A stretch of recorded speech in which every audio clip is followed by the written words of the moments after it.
Hello mes highlights, je suis très contente de vous retrouver. Vous le voyez, c'est un nouveau type de vidéo que j'avais envie de faire sur ma chaîne. Vous avez dû voir ce hashtag sous ma dernière vidéo où je vous parlais un petit peu de plusieurs choses, on va dire. Et cette fois, j'ai envie de vous parler en fait de mon rapport avec le maquillage, de vous donner un petit peu mon ressenti, comment je le vis, comment ça a évolué durant ces 6 dernières années. C'est parti. Alors pour information, moi je me suis maquillée très tard. C'est ma mère qui m'a initiée au maquillage quand j'avais 18-19 ans à peu près. Ma mère, c'est une personne qui n'était pas forcément addict au make-up mais n'achetait jamais du petit prix. Elle achetait ses produits Bobbi Brown depuis très longtemps. Elle a acheté beaucoup de produits Yves Saint Laurent. Ma mère utilisait un rouge à lèvres rouge de chez Yves Saint Laurent pendant des années. Quand le numéro a été changé, elle est passée chez Chanel parce qu'elle avait trouvé le rouge qui lui correspondait le mieux. Bref, c'est une personne qui n'utilisait pas 15 000 couleurs. Elle avait un rouge. C'était soit du rouge bordeaux, soit le rouge un peu type le Diva de chez MAC ou un peu ce que je porte. Mais elle avait son rouge à lèvres rouge, c'était vraiment la chose qu'elle aimait porter. Au niveau fond de teint, elle a utilisé beaucoup de fond de teint poudre parce qu'elle a une peau plutôt sèche. Et bizarrement, j'ai jamais compris pourquoi elle n'a jamais mis d'anti-cerne ou autre. Mais elle n'utilisait jamais de produits drugstore. C'est-à-dire qu'au niveau du maquillage de ma mère, je n'ai vu que du Chanel, que du Yves Saint Laurent, du Dior évidemment. Je n'ai jamais vu de produits drugstore dans la salle de bain de ma mère. Et c'est vers mes 18-19 ans que ma mère m'a dit voilà, tu devras mettre du crayon noir, du mascara, etc. Et c'est le make-up que je portais en fait. C'est que je me faisais mon thread liner à mes 18 ans, je me mettais mon mascara, donc juste thread liner, mascara, crayon noir et c'est tout. Et un peu de rouge à lèvres, de brillant à lèvres ou de gloss, mais c'est tout. Je ne faisais pas plus, mon teint restait tel quel. Si je retrouve une de mes têtes à cette époque, je vous mettrai la photo. Et en fait, mon rapport au maquillage a été initié un petit peu comme ça.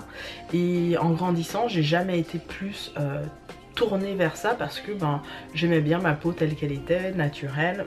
J'ai pas eu de gros soucis de peau et j'en touche du bois et je remercie le ciel pour ça. Je remercie mes gènes, je remercie tout ça. Parce que c'est vrai que j'ai pas eu d'acné, j'ai pas eu de problème de peau. Vraiment, j'ai eu une peau nickel jusqu'à aujourd'hui quoi. Je pense que c'est très rare quand j'ai un problème de peau ou un bouton qui sort, ou voilà, j'en ai quelques-uns d'ailleurs en ce moment sur le menton, je ne sais pas trop pourquoi, mais bref. Et donc je vous disais, en grandissant, je suis tombée vraiment sur YouTube par hasard et j'ai commencé comme ça à m'intéresser un petit peu plus au maquillage, à me dire bon voilà, pourquoi pas avoir quelques rouges à lèvres, quelques ci, quelques ça. Et puis c'est très vite est venu le problème de la place et du coup je me suis pris une petite coiffeuse. Et puis de là est partie un petit peu la passion du make-up. Je suis montée au max à une vingtaine de palettes on va dire. Mais à chaque fois j'investissais dans du petit prix, à la différence de ma maman. Je n'ai jamais investi sur des produits de luxe.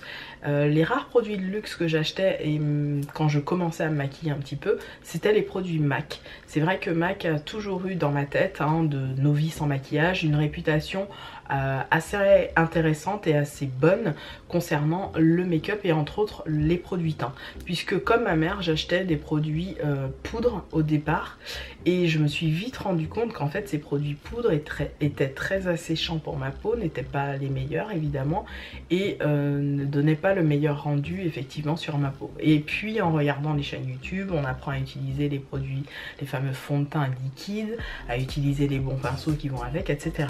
Donc pour en revenir un petit peu à mon rapport avec le maquillage et à comment j'ai évolué durant ces 6 dernières années, au bout de 20 palettes, je me suis rendu compte que j'en avais beaucoup trop, que finalement ces 20 palettes, notamment c'était de la marque Stick, je me souviens, très bonne pigmentation, etc. Mais je ne leur donnais pas assez d'amour et ça n'avait aucun intérêt pour moi d'accumuler tous ces produits pour rien. Et il y a 2-3 ans de cela, je me suis fait une grosse réflexion sur moi-même. J'ai commencé à vider pas mal de choses au niveau de ma coiffeuse. Certes, j'ai toujours eu besoin un petit peu de plus de place parce que faute de rouge à lèvres, de nouveaux produits, etc.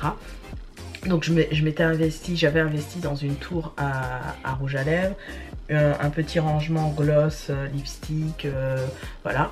Et j'ai fait un tri il n'y a pas très longtemps, j'ai refait un tri dans tout ça, j'ai donné à des amis, j'ai donné à des collègues, j'ai vendu aussi certains produits.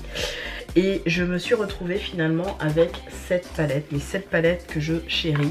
Et s'il y a une personne qui pourrait, enfin, s'il y a une personne qui passe par là et qui se dit, ben moi j'aimerais me mettre aussi dans le maquillage et investir, je dirais à cette personne surtout d'investir sur du drugstore, du pas cher, du petit prix, et de ne pas tomber dans l'excès de produits qui va finalement prendre de la poussière dans ses affaires et ne servir à rien.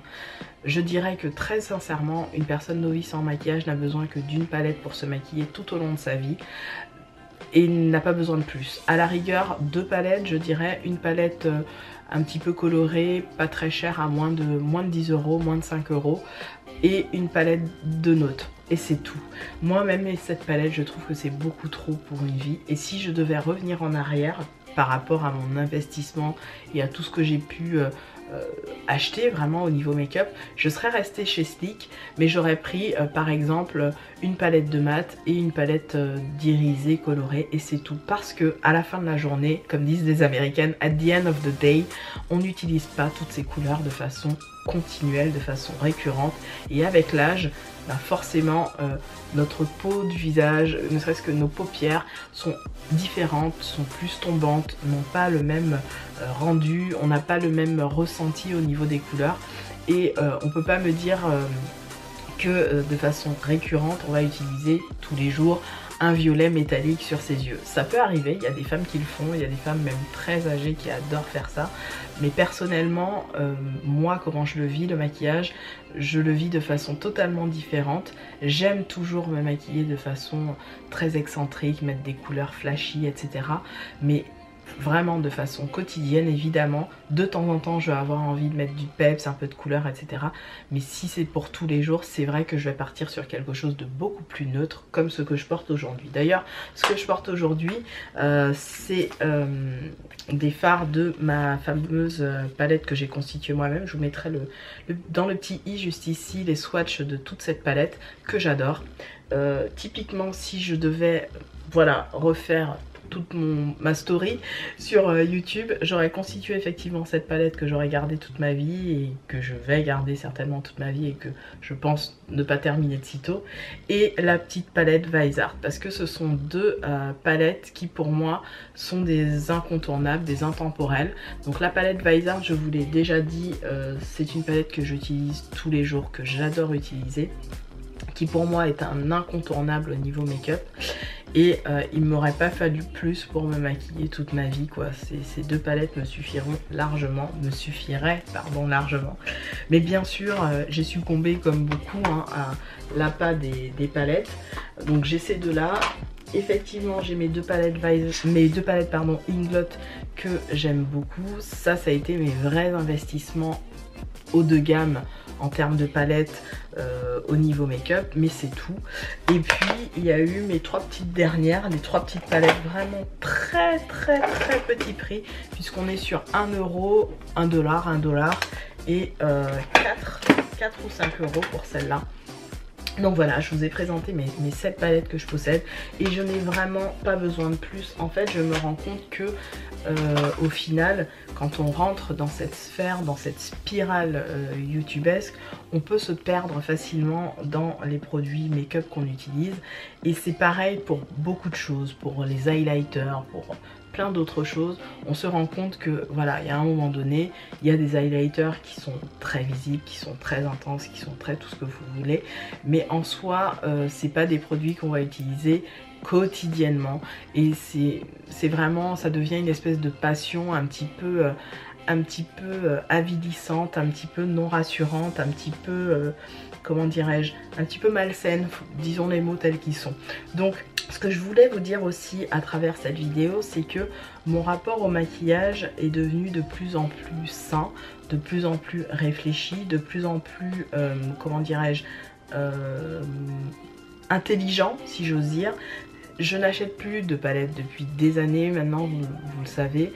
Toutes les palettes peuvent sortir du Urban Decay en passant par Tarte et autres, je n'y vais pas comme un mouton.